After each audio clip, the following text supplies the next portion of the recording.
Hey everybody, this is a quick live stream, quick in our compared to our standard format, because at 10:45 Eastern, I got to break away and get ready to host our guest at 11 o'clock, which is at 8 o'clock, Saeed Kamaruz, who's running for mayor of Oakland.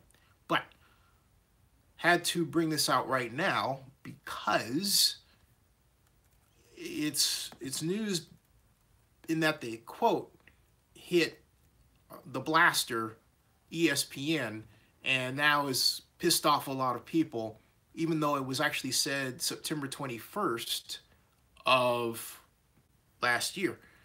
Specifically posted at the Las Vegas Review-Journal, but since it wasn't the headline, few paid attention to it.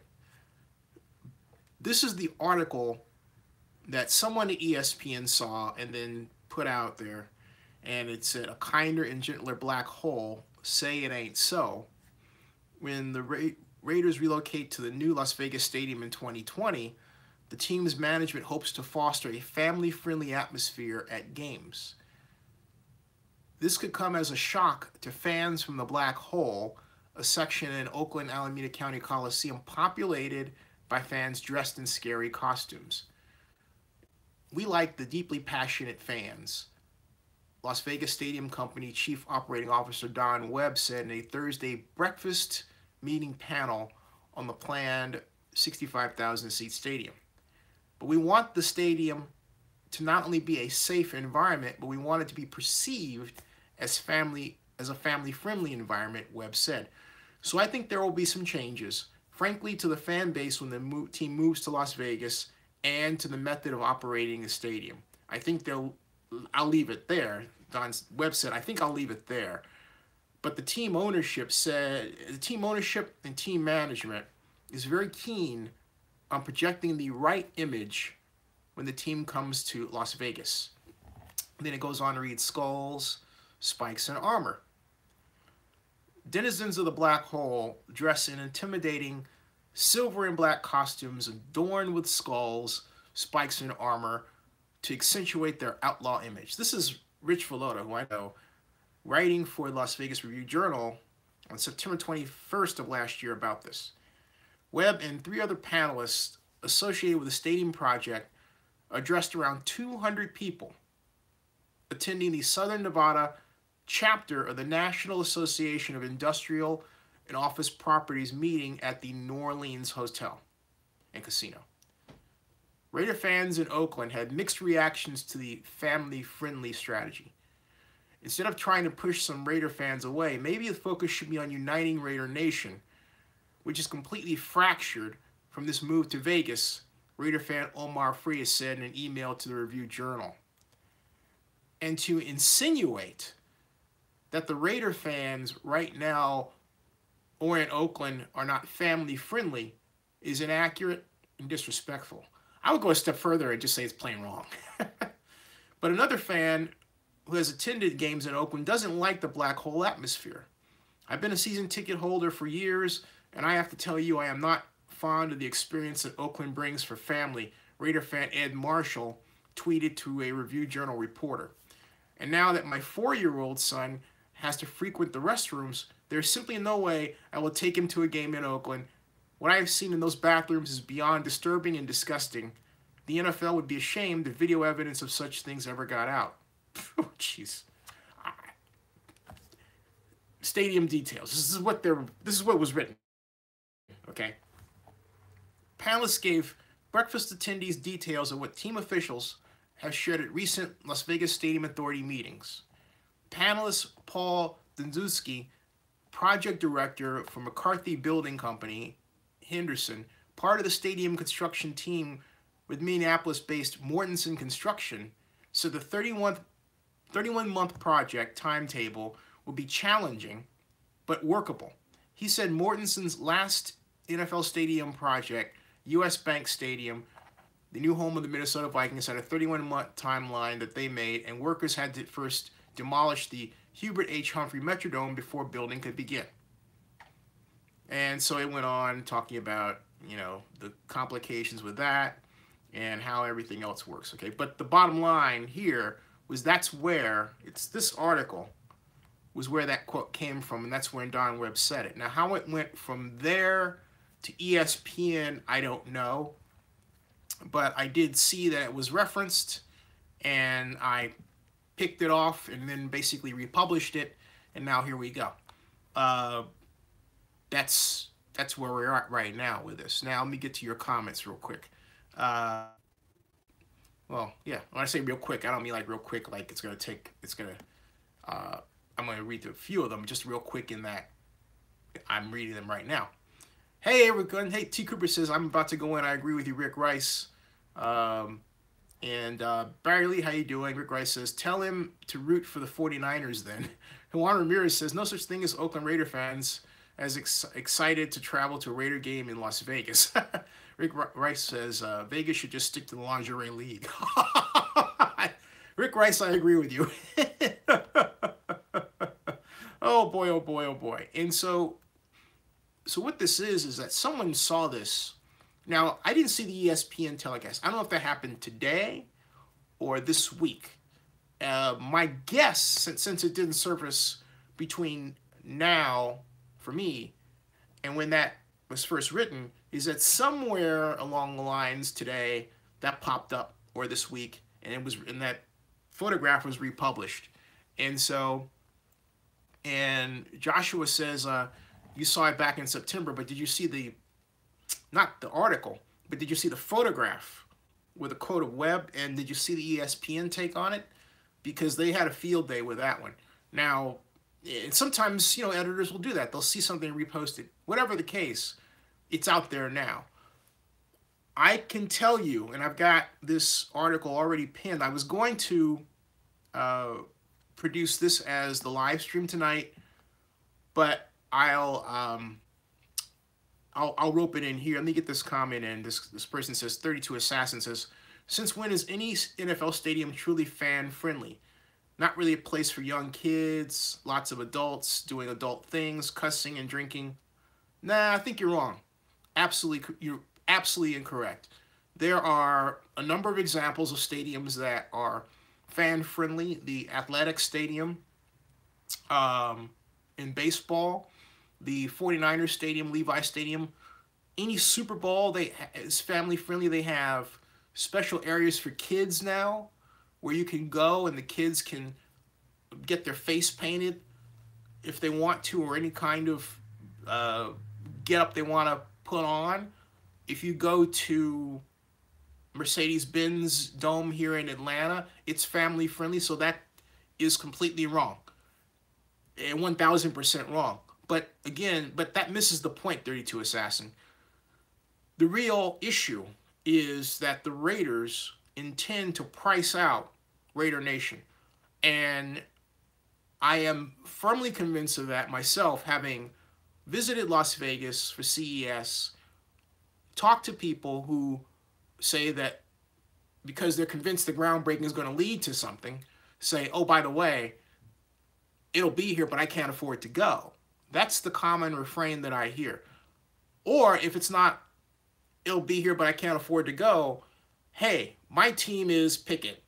Cowboys, Chiefs, Steelers, Packers, all right? That stadium, should it see completion, will be more a home for the NFL than the Raiders.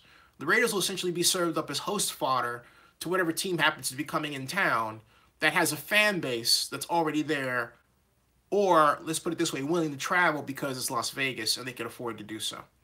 Okay? It will be a totally different environment, far less Raiders than the Coliseum, and you know, this idea that the Raiders are a global brand will be sank. It won't be increased. It'll be killed.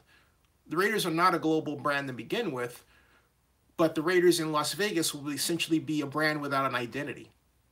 Who are they but a host for other NFL teams?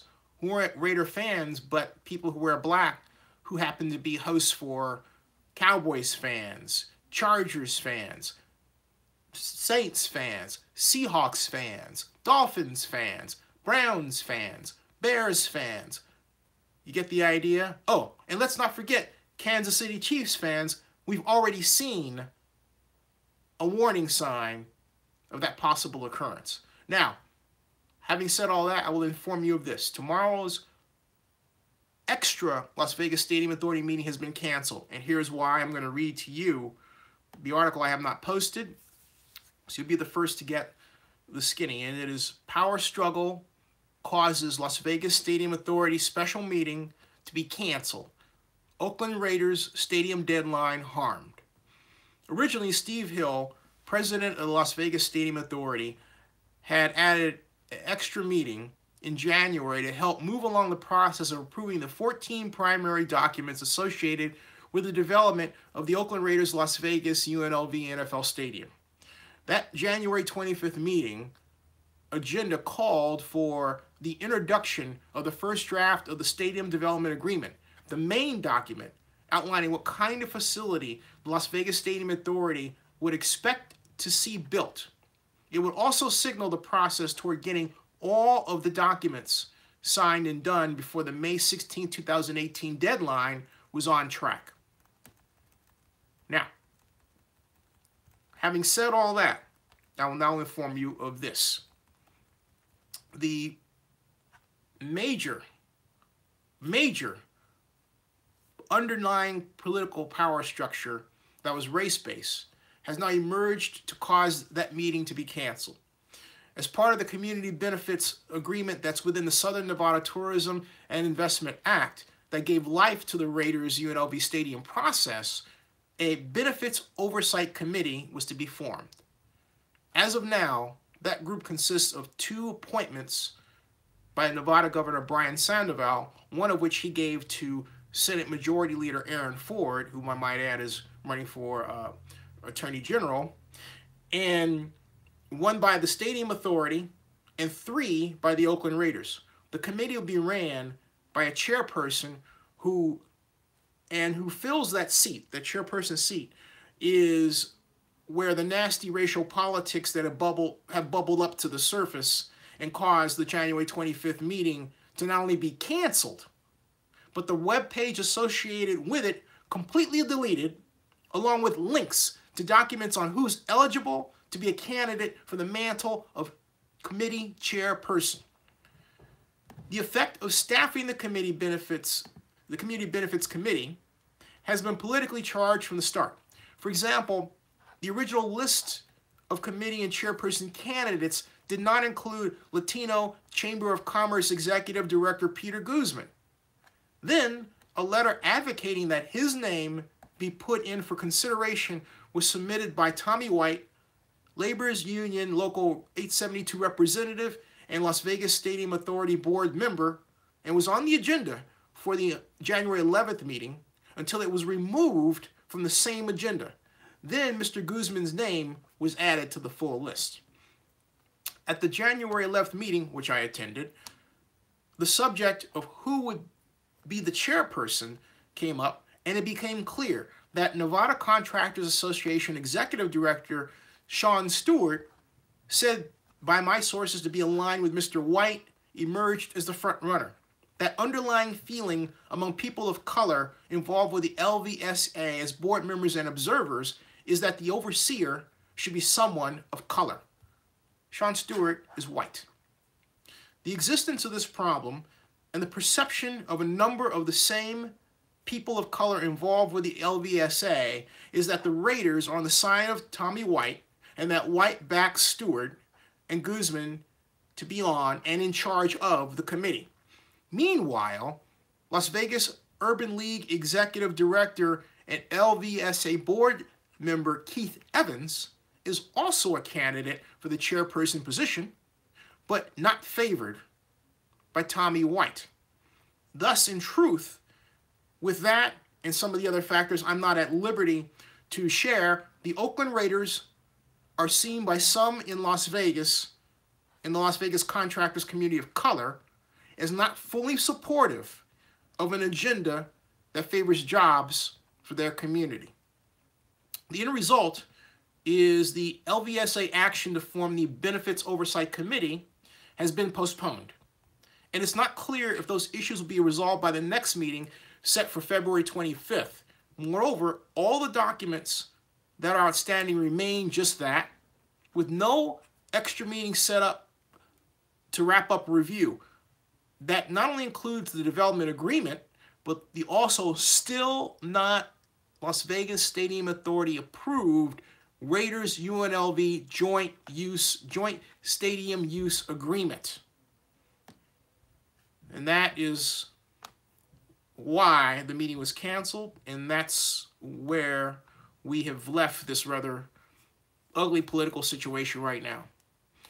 One of my sources tells me that, I cannot say who, that there's going to be a giant lawsuit related to this. That's all I can say. That's going to come down, quote, soon, unquote. That's right. So this is going to get worse than where it is right now, folks. That's what's going on. That's what's happening. And so it gives you a picture. I think one of you, Ryan, asked me about my take. Ryan essentially, asked me the same thing that he's asked me before. Is it Ryan or Rick Gray? Asked me the same thing that he's asked before, okay? And my comment then, as it is now, and that is, look, it's not a matter of my predicting anything. It's simply a matter of my explaining to anyone who would care to listen that that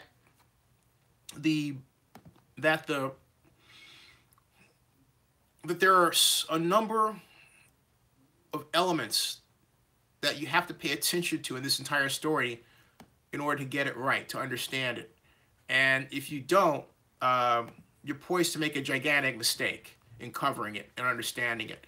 There are some people, and I said this before, who want just the absolute answer. And I'm not going to give you the absolute answer.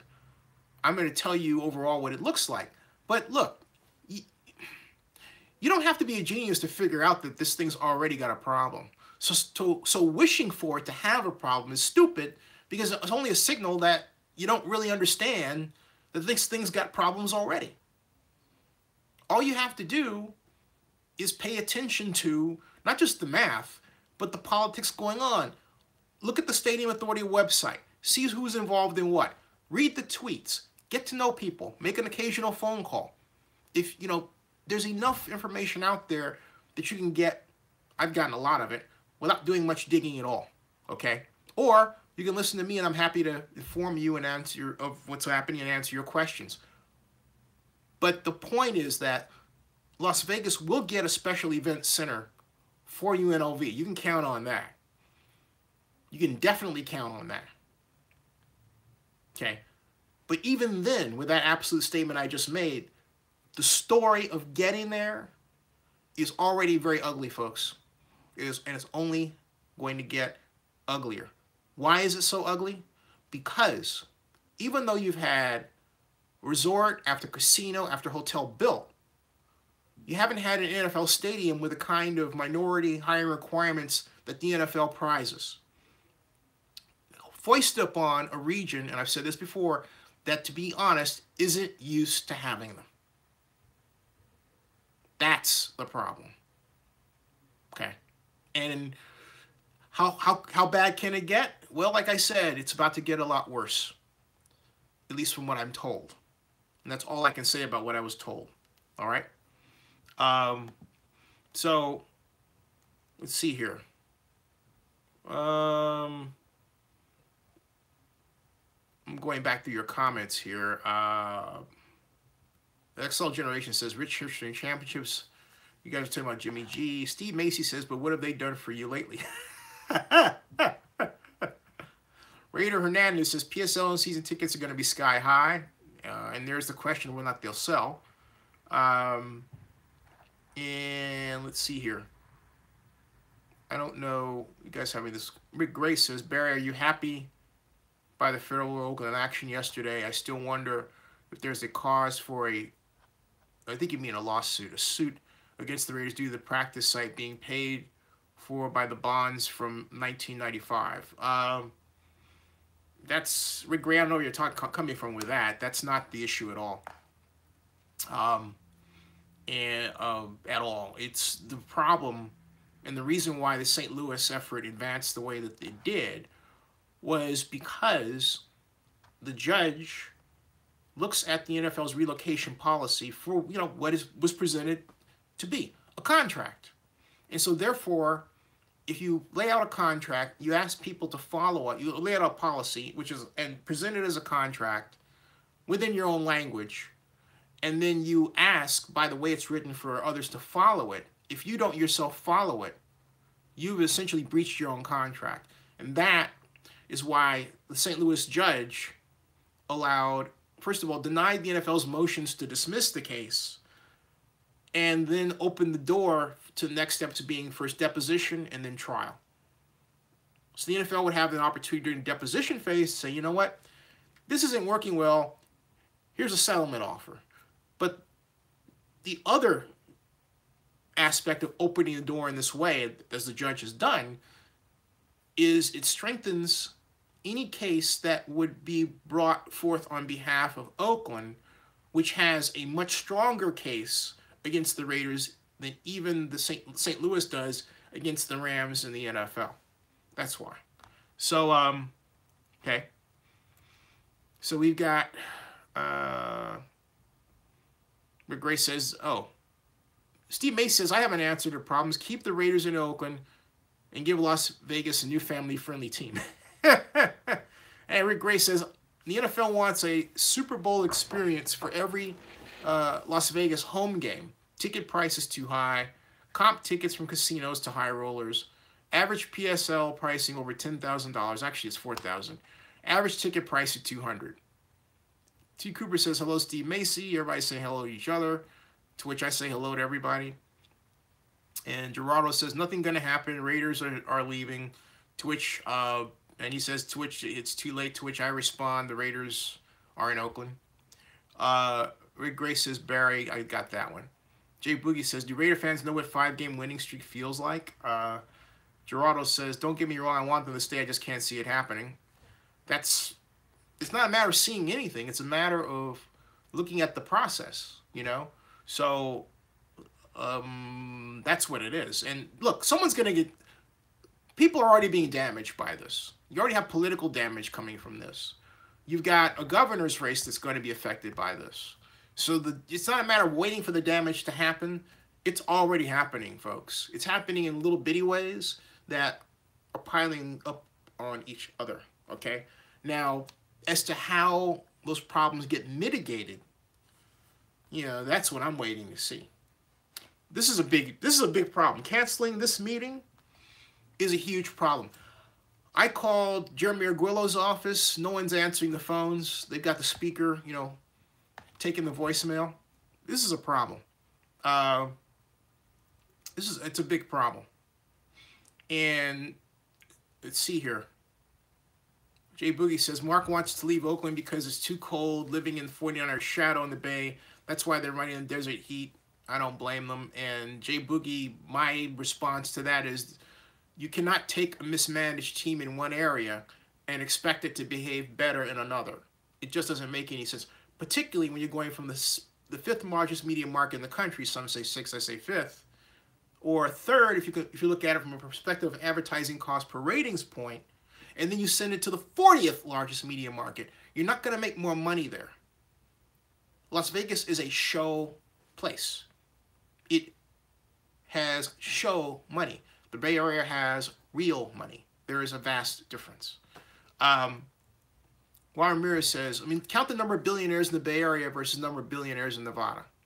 Again, count the number of billionaires in the Bay Area versus the number of billionaires in the state of Nevada.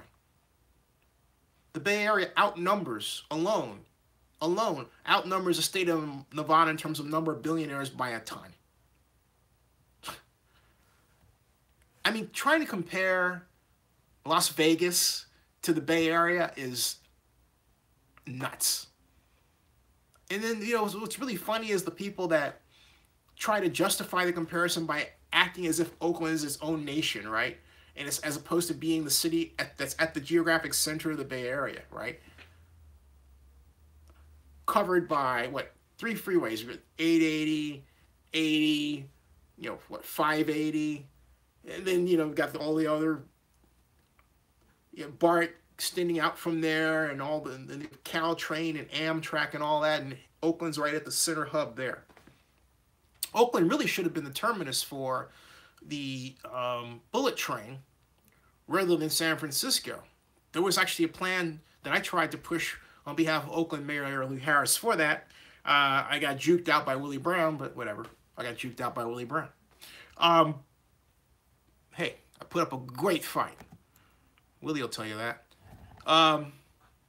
So we've got happy birthday, go CSU. Hey, happy birthday, go CSU. Welcome. How you doing, man? How you doing? It is 10:30. It is 10:30. And so anyway, that's the news right here, folks. Congrats. Happy birthday, happy birthday, happy birthday.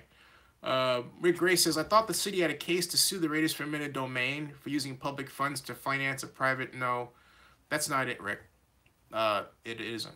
And Rick, you keep asking the same question, and I keep giving you the same answers. This is like fifth time we've been over this. And so after a while, I have to ask you, why is it that you just don't simply accept what is out there? There's something called good faith bargaining. You have to operate in good faith. The Raiders in the NFL did not do that. Nothing has changed in that. Okay? It has been that from the start. It's not going after the name, as ESPN incorrectly reported, because no one had actually laid out a strategy. And the previous attorneys, I have said before, privately, and I'll say publicly, we're looking for, actually I did say this publicly, we're looking for some publicity for themselves. They wanted Ray Bobbitt to pay him, they got him to pay. This new set of attorneys doesn't want that.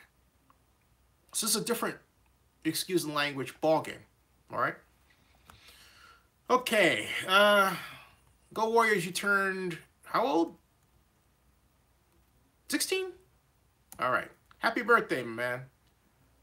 Steve May says, hey, Zinni, how much money do the Raiders owe Oakland City and County? Well, it depends. If you look at it from the parking, that's about $986,000.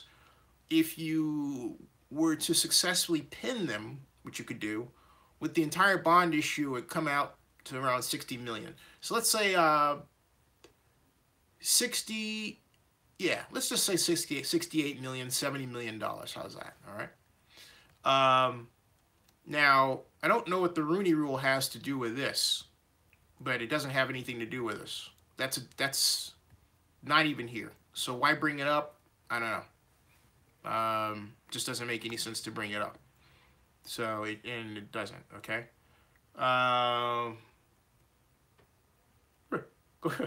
Melvin Lovejoy says Raiders did Oakland like they treated the Rooney Rule, except that they didn't, because the Raiders are still in Oakland.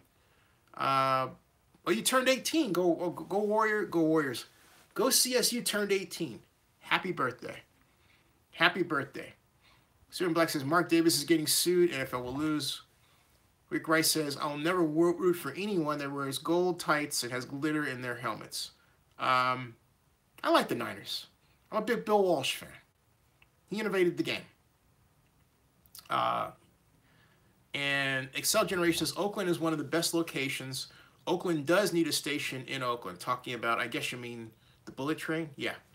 The bullet train terminus was going to be at West Oakland, and the plan that I had advanced was based on the original reconstruction of the Bay Bridge that called for a double-decker.